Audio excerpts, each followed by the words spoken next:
Hey guys, this is Metagross Freak, and if you remember from a previous video, I talked about the Tactics, which was a Hasbro series of battling figures that ranged from 2006 to 2007.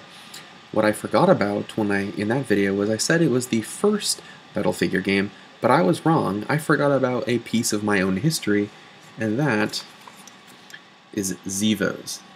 Xevoz were a series of figures that were kind of like the Bionicle series, which was gaining popularity. They combined lots of different parts and pieces to make battling warriors. I have three of them. The first being the Dune Stinger, which was kind of a alien parasite scorpion. The Sledge Trooper, which was a powerful robotic commando, who was the only one I have who has a rocket launcher. It's kind of cool. And lastly, Inferno Fury, who's a fire elemental, and is personally visually one of my favorite looking ones. Each one of these characters came with places you could put the stickers on, which were included in each set. This is the sticker sheet for Inferno Fury. Though I wouldn't put it on because look how cool he looks all on his own. I don't want the stickers to mess this up. Now he does have a a spring-loaded launcher for fire on his left arm, and he has a gripping fire blade sword and these cool wings. He's just one of my favorites. These are the only three I had. I remember in 2006 when these things were sold, they were about $12 each. I got Inferno Fury actually about 2 or 3 years ago on Amazon, and it cost me about 20 bucks, which it's well worth it though, because he's just visually, of the three, I love the appearance of him the most. I don't know. I love Sledge Trooper, but just of the three of them, he's the coolest. He's the coolest looking one. In addition to the figures, each one came with these data files, which showed off the other products in the line, and also taught you how to play the game, which I'll go over in a moment. But it showed off all the other figures in that series. I'll show off a couple. I really wanted to get this skeleton one. He was cool.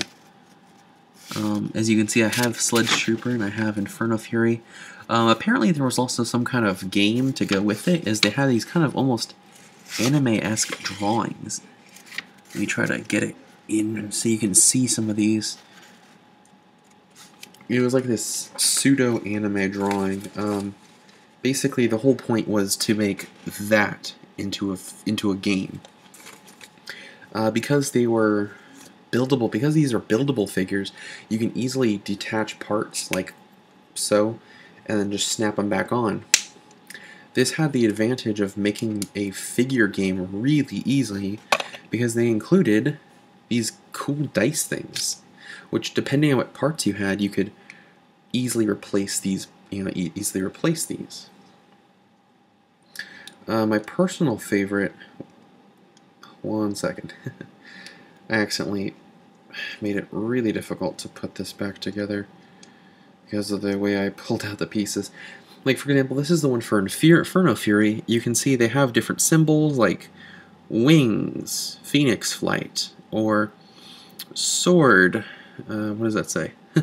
Inferno slash, or foot, pyro kick. And depending on, you'd roll 2 die. Let's say it was the black turn, so you'd roll them, and so this one has 6, this one has 4, so the 6 automatically wins. I don't remember what the bomb does, but they had different symbols that made different results. So the sword symbol, you would remove. So here we go. Let me say, for example, on this one, if the 6 won. Actually, if the 2 won, it'd be a sword symbol, which basically my Inferno Fury would chop 2 pieces off of their figure. If I got a star, let me see if I can find a star on this one. If I got a star, then my character would heal back 2 pieces, and if I got the bomb, like that, then the winner alone re-rolls the Battle Helix game piece, then carries out both the black and white actions against the opponent, which in this case would be chopping off 2 pieces. If you got a result like that, however, you would heal 2 and chop 2, which would be really cool.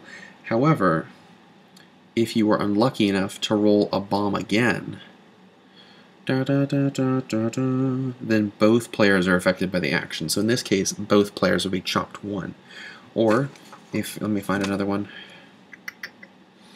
Ironically, if both players were caught in the blast for this one, they'd both heal 1. That's kind of a funny one. Luckily the bomb pieces weren't that dangerous. Usually they'd be pretty minor on the opposite side, so that way whatever happened, you wouldn't regret it too much if you just got unlucky to have a 1 in 6 chance of running the poor side. Now obviously with every buildable figure there came extra parts. And with those extra parts, there were a few extra of the dice pieces as well. For example, on Inferno Fury, there's this fire staff, or one of the crab claws that came with 2. Or this piece is called Siesta, which is literally just a sombrero that's a replaceable shield. Sorry, not a replaceable head, though I liked to use it as a shield. A big sombrero shield. I thought that was funny when I was younger. Or even like a crushy grip hand. For some reason it only has 4 fingers. I don't know why. But with each piece, like for example with the Siesta, it has show what the piece looks like, and each one would have its own die. Like in this case, hat, Siesta. And depending on whether you want to be stronger in black or white, you could switch it. In my case, I liked to alternate between black and white being stronger so that there was a 50-50 chance of getting a positive roll. My favorite piece, however, let's see if I can find it in here. Some of my favorite pieces, though, I decided to not put on the figure because they didn't go well with it. But for example, on this Stinger, okay, I like the Parasite piece, which is cool. On the robot, we have this big electrical claw, plus this launcher, which can replace and go on the backpack. So if you want, you could have, his electrical claw, you could have this cool buzz saw, and then have the launcher on the back. And for the fire guy, I love the sword and I love the wings. He also comes with additional heads, like this generic fire head, which is kind of boring. Or this eye called Hypnotize, which is just a flaming eyeball. Which is pretty dang cool. It also came with a few generic pieces, like just an axe head, or a regular insect head, or like I said, the generic fire head. They also, for some reason, had these weird brass knuckle weapons that were included in every figure. I have one in tan, the bluish silver, and in a transparent red. I guess they figured if you for some reason lost weapons, you could always just replace it with these weird brass knuckle things, though I never ended up using them because it just didn't make sense.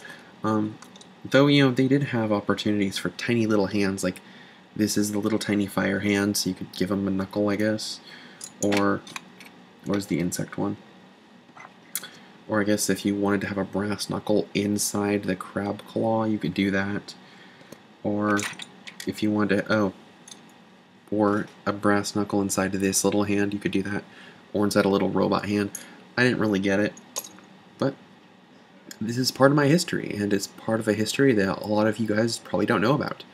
So, Hasbro Xevoz. In fact, you actually can find a few of them online still. They're more expensive now because it's been 11 years since Hasbro produced these. But there's a lot of cool Hasbro products a lot of people don't know about, mainly because of just how much Hasbro has changed.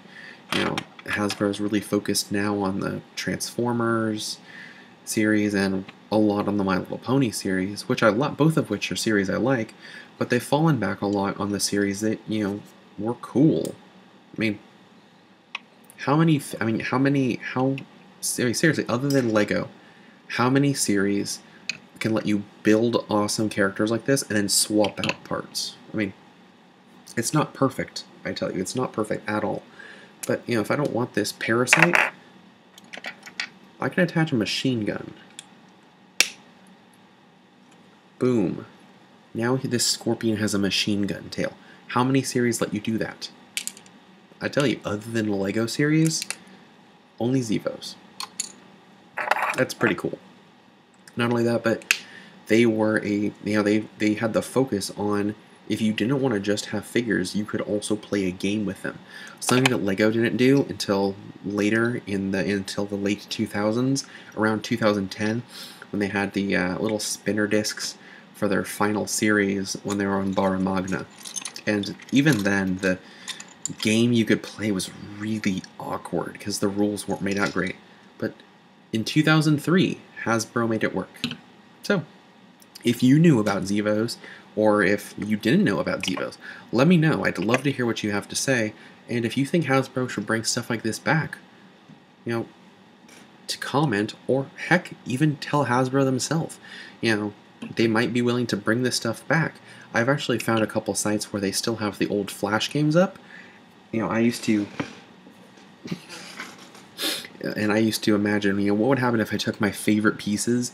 This drawing is really, really old. I should redo this. You know, they used to have on the website, you could buy parts and connect them and everything, which my figure basically was, the figure I created was a combination of these three guys, because I thought these were the coolest. I also had a little bit of the scorpion, not the scorpion, the grasshopper and a couple of those. It was really cool. So, you know, I'm Metagross Freak, and I remember it in hopes that you will too. Thanks for watching, and I hope to see you again. Bye.